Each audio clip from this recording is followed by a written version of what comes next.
All right, thank you. Thank you, President, and thank you, delegates. I also want to thank Joe Ryan for this resolution, and I'm very glad that I'm able to speak on it as a proud Australian who's also Sri Lankan and Papua New Guinean roots. And I want to tell you a story what this actually means. My grandfather was a very well-known poet, and his name was Ambi.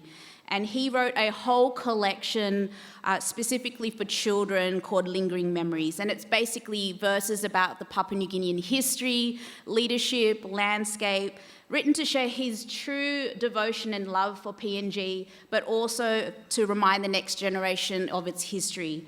And one of these poems reflects on the Kokoda. In particular, the PNG carriers who walked barefoot through mud, who became known to Australian soldiers as fuzzy, wuzzy angels. Not because they owed us anything, but because that is what it means to be a neighbour when someone is suffering. And it tells us something that this resolution already knows. Our relationship with the Pacific was never transactional. It was literally carried by people. Delegates, when we talk about the Blue Pacific, about labour mobility, about climate and security, and the NRL chiefs and faith, we are talking about stability.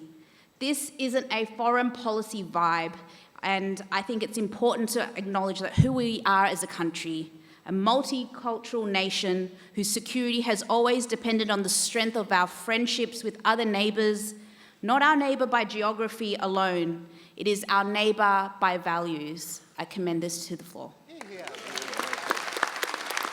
Thank you, Ash. Speaking in further support.